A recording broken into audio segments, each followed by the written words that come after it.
Ibandanje batilala, batilala, wachamu batilala.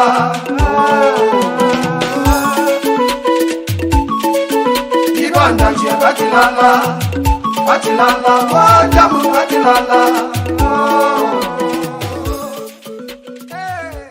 Esplanade de la chefferie supérieure de Mayap en cet après-midi du samedi 20 juillet 2024, c'est une cour noire de monde. Autorités administratives, traditionnelles, ministres du culte, honorables membres du Parlement, élites intérieures et extérieures, forces vives de la localité répondent tous présents à l'appel de Sa Majesté Jaïd Ndiaye Moussa, chef supérieur du groupement de Mayap. Au milieu de cette foule immense, un dispositif particulier annonçant l'arrivée imminente du roi vin. Soudain, Sa Majesté Forifon Bobo Ndjoya Mohamed Nabil, sultan roi des Bamoun, fait son apparition et c'est l'extase.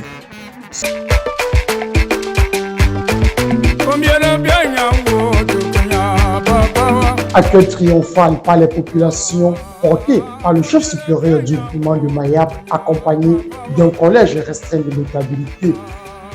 Après l'installation à la loge royale, quelques allocutions d'usage, puis rappel de l'objet de la rencontre, celui d'une levée de fonds en vue de la construction d'une unité mère-enfant au centre de santé intégré de Mayap.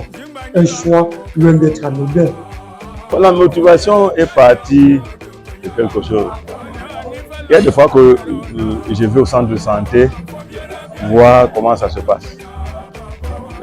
Arrivé là-bas, je me rends compte que le cadre où nos mères accouchent n'est pas propice.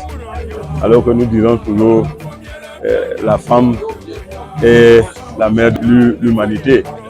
Donc, j'ai voulu transformer ça en acte, que ça ne s'arrête pas dans l'esprit, que c'est la mère de l'humanité. Donc, c'est à partir de ça que je me suis dit qu'il faut que nous aménagions ce cadre pour nos mamans. À première observation, la qualité des bienfaiteurs est à l'image de la noblesse du projet. Pour ouvrir le bal, tapis rouge déroulé aux invités spéciaux.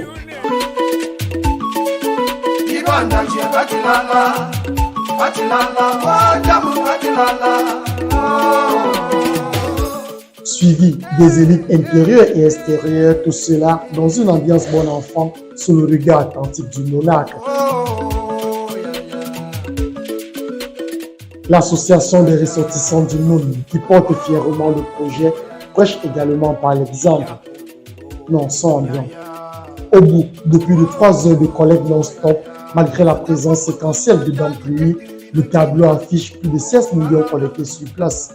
Un résultat inédit au regard des performances engrangées par la Ressono au cours de ces 12 dernières années. Ce n'est pas la première fois. À Mambert, on a eu 18 millions, on a eu 26 millions. En Coupe Kanyam, aujourd'hui, on a eu 16 millions. Mais ça a l'écart de 12 ans qui n'avaient plus ce genre de score. Tout je remets entre les mains de Dieu. On n'a pas beaucoup de choses à dire, sauf que nous sommes en joie de ce jour. On avait prié Dieu pour qu'il nous arrive à ce jour. Inch'Allah, on est arrivé à l'objectif. Nous souhaitons que tous nos besoins qu'on a proposé, que Dieu met la main sur ça. Le résultat est vraiment inédit, comme vous l'avez si bien dit. Et nous profitons de cette occasion pour, n'est-ce pas, saluer les efforts de Sa Majesté, le chef supérieur du groupement de Mayap, et le tout couronné par la présence de Sa Majesté le Sultan roi des Bamoun, qui, n'est-ce pas, de par sa présence, a fait de cette assise une assise inédite. Une satisfaction tous azimuts davantage rehaussée par la présence majestueuse et l'implication personnelle du Sultan roi des Bamoun. Un acte significatif dont la symbolique puise sa source dans la genèse du trône de Charienne. Dans l'histoire du pays Bamoun, Jaïd Folafu, comme on l'appelait Jadi, et l'ami du roi, comme l'élite l'avait dit là tout à l'heure, Folafu a œuvré pour la pacification du pays Bamoun, du royaume Bamoun. Donc, au vu de ça, les différents rois qui se sont succédés pérennisent cela. Donc je dis merci au monarque qui est venu rehausser l'éclat de cette cérémonie. Parce que avec lui, avec la présence du préfet, du sous-préfet, la cagnotte a été très grande. Mais dans le bateau de la décentralisation, chaque maillon occupe la place qu'il mérite. Et le village Mahet n'est pas un usurpateur, surtout en termes de développement participatif. Et les exemples sont suffisamment éloquents. Si on veut parler de développement participatif, Mahet, dans le temps, la première école qu'on a créée dans le département du Noun, en dehors de Fouman, c'est ici. La première route qu'on a creusée à la main, à partir de Fouman, arrivé dans un groupement, c'est ici. De toutes les routes que vous voyez là, qui jonchent le village, c'est creusé à la main. Est-ce qu'on peut dire que les populations ne participent pas? Non. Le développement participatif est déjà ancré dans nos populations. Il n'en fallait visiblement pas plus pour réveiller l'ego de ce village et de ses vaillantes populations, dont la participation record restera dans les annales de l'histoire. Pour marquer cela d'une pierre blanche, le sultan en a également fait un cadre de promotion de cette concurrence. Les deux personnalités seront en oubli pendant le mois prochain. C'est le cas du maire Chérif Boukoptamo, président de la section RDPC et opérateur économique, et du président Boulourou Issa, PDG des entreprises de transit de renom, grand acteur du développement local et homme politique, mais aussi élite du village Mahet, un motif de fierté. Quand je partais de chez moi, je n'étais pas au courant. Et là, je rentre avec un autre titre. Je rends grâce à Allah et je remercie également le sultan roi de Bamoun pour le geste vraiment énorme qu'il a fait à mon endroit. Vraiment, je suis tellement ému et que Allah continue à veiller sur notre roi, que Allah continue de veiller sur notre sultan, de veiller également sur notre chef Sa Majesté Jayou.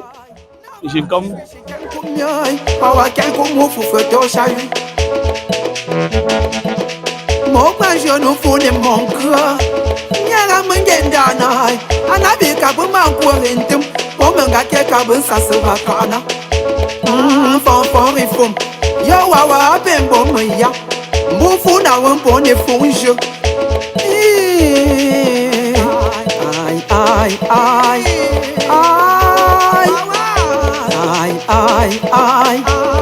Cependant, une mention spéciale accordée à la personne d'Abdelaziz Charé, ingénieur informaticien et fils du village, dont l'engagement sans faille pour la cause communautaire lui a valu les encouragements du sultan roi de Bamoun.